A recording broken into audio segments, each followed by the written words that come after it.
Roger Daltrey and Pete Townsend, about life, art and the punishing roadshow routine.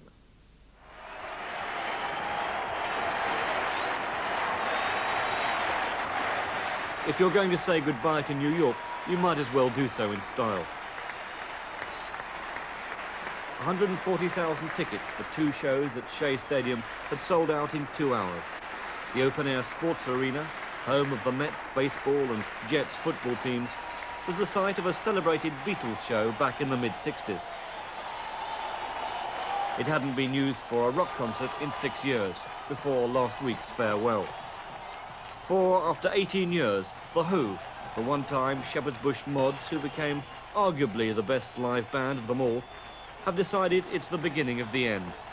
Their current American tour is their last, in the country where they've built up an almost religious following since the 60s. I was sewn up like a gold. I took a smile at the bottom of the wind, drops the fresh fall of snow. I knew then that my life took a turn. I felt strong and secure. And when the diesel tape over my nose, I felt almost impure. Goodbye, sister disco, with the flashing trash bags. Goodbye, sister disco, to your birds and your jazz. New York responded to the event in typical New York style. Who news on television, Who displays in the record stores, and Who nostalgia for a career that's always seemed even wilder and more spectacular here than it has in Britain.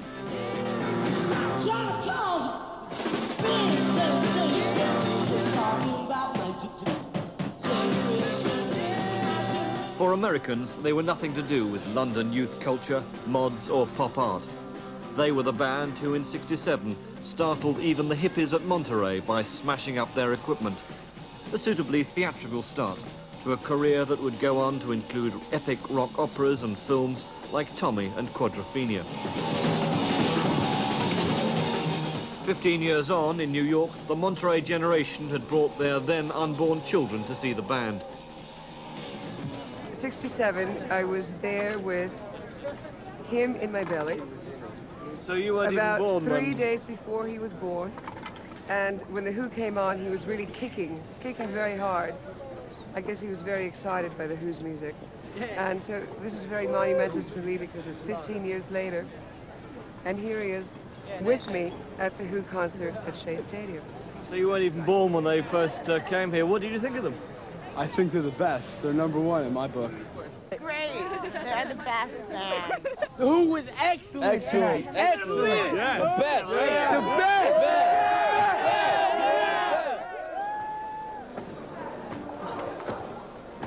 Pete Townsend, guitarist, songwriter, and the elder statesman of British pop music, is now 37.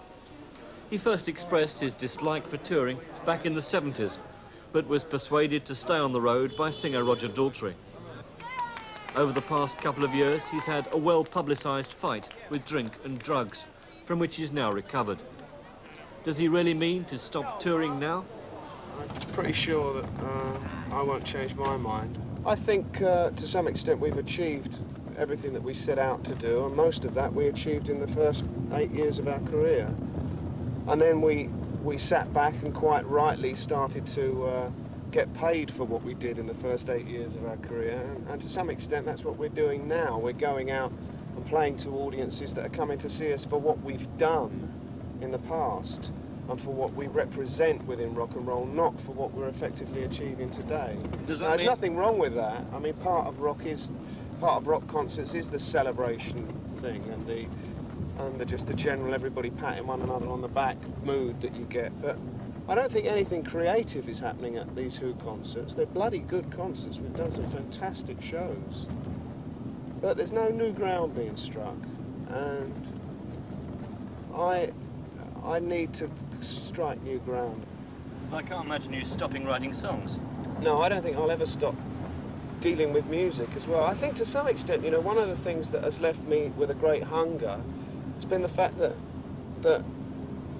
music is what's fired me up to begin with, not lyrics. It's a great high, music, you know, it's a pleasure. And I suppose at one point in my life I was steered off more into the direction of words and statements and oratory.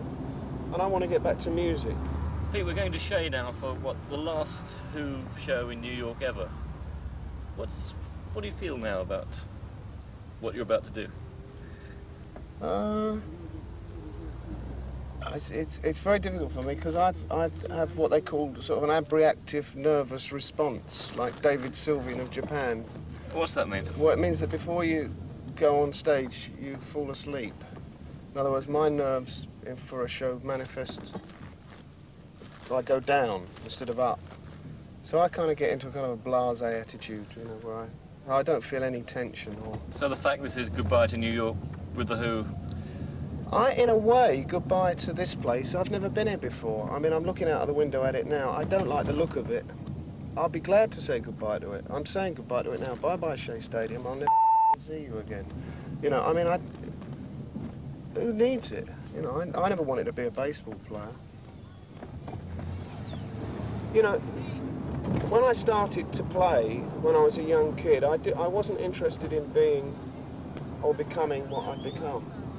I wanted to be a member of a band and play music, that was all. There were certain things on the periphery that I thought were exciting.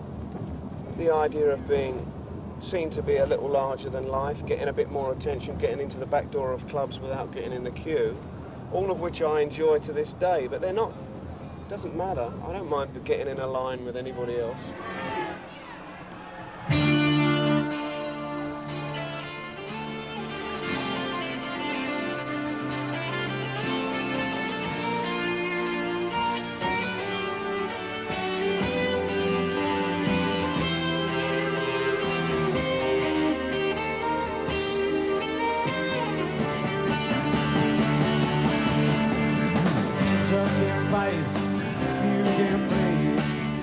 One of the fascinations of the Who has always been the apparently contradictory personalities of its members. Townsend, a tortured, caring rock intellectual. Their original drummer, the late Keith Moon, a manic comic and eccentric. Bass player John Entwistle, the sinister, quiet one. And singer Roger Daltrey, the far tougher frontman, who spent his mornings in New York working out in a gym. I think the age decides it. I mean, I'm getting on for coming up for 39, and we wouldn't be able to tour the States now for another 2 or 3 years, and I'm not going to do it when I'm 42. It's hard work staying in good shape. It really is. And I just don't want to go downhill. I think it's great to end on top. You know? I mean, what are the Stones going to do now? And feel the state of Utah? I mean, how can they top what they've done? It's crazy. Was this your decision, Pete's decision, or how was it actually arrived at? It's really my decision. Along with, I mean, when Pete got ill last year, I felt a bit responsible for that because it was me that dragged him back on the road. And I think that, you were always wanting to go touring, and he wasn't wanting to go touring. Yeah, that's it. And I think the touring had something to do with him getting into drugs and the booze. So. I'm really glad that it's finishing. Christ, I don't want to lose another band member just because we've been selfish enough to keep the man on the road for the rest of his life. It's not worth it, you know, it really isn't. I desperately want to be seen for what I really am. So I overcompensate. And which is what, you think? Well, I suppose I open up too much. You know, I tell too much about what I'm really about. I tend to sort of treat interviews as very much as confessionals rather than as anything else, and because I'm always trying to bring myself down off the plateau that people are putting me on to some extent, and that's why I would never leave England, because I feel that over here I'm treated as you know, a piece of plastic product, and in Britain people just think of me as Pete Townsend. You know, sometimes he's up and sometimes he's down.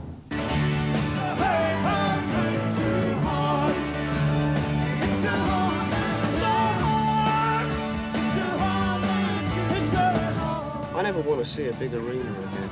You know, these places weren't built for rock and roll. They weren't built for music. maybe they were built for rock and roll. Maybe rock and roll has become like baseball and ice hockey, you know. I mean, I don't feel right when I come off... Too safe, too predictable?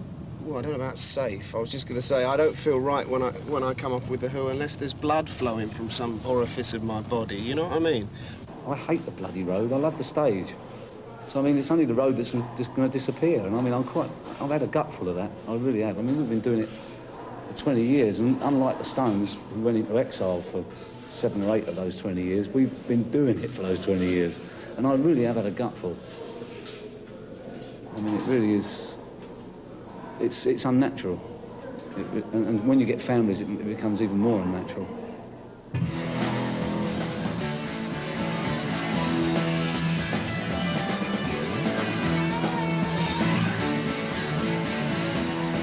Daltrey and Townsend are both married with families, which is why they want to come off the road, but still make records and give the occasional Who concert. John Entwistle loves the touring. I get most of my satisfaction from playing on stage. Although I may look bored to tears on stage, I really enjoy it. I enjoy playing to an audience. I mean, to me, being a rock musician is showing off to an audience. Their idea at the moment would seem to be that this is the last tour, but there would be the occasional show, and that would be a way of keeping it going. You wouldn't... Yeah, I'm not prepared to sit around and wait for the occasional gig to be thrown at me. You know, I'd rather find another way of getting on stage continually, or at least like 6 months of the year. So if you won't do that, there really is the end of it? Yeah, there is a definite end in sight. The trouble is with John, he never tells anybody else what he feels. We have a meeting with the group, and it'll be Pete and I talking, and the other two sit there like, you know, dummies. And then we find out how John feels through the press, which is all totally wrong. And I really don't think John's thought it through. I don't think he really thinks of where the Who should go, what the Who should say, or anything. Just what John Entwistle wants, which is not particularly good for the Who. So he hasn't told you any of this? No. Stuck in the middle is the manager. The Who have been almost legendary for their bickering and disputes among themselves. What have they been like to manage? Pretty difficult. I don't... Are you a sort of referee between all the different factions? Yeah, I suppose I am. I suppose I've got the deciding vote. If we reach a stalemate and it's 2 against 2, it's always been felt that I should have the deciding vote. But it does get quite explosive sometimes. We've had our fights. I don't know, I suppose I'm just as crazy as them in some ways, you know, to be doing it, because it affects your whole life.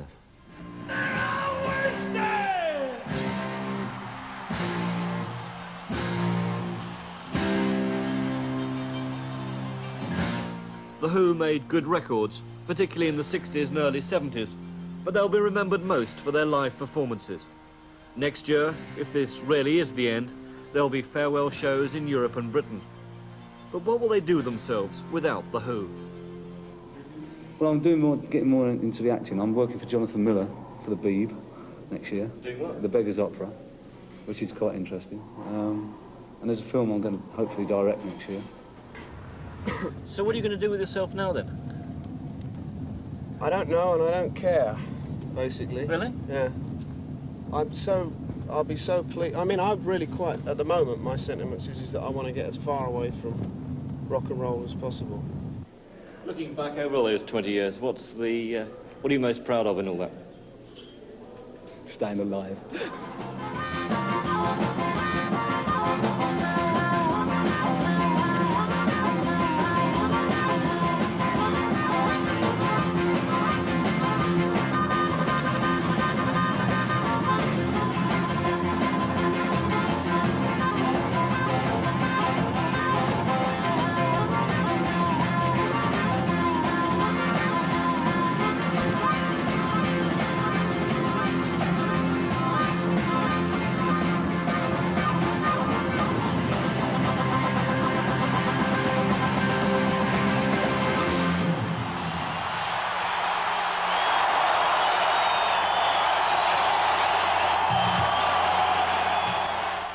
Robin Densole with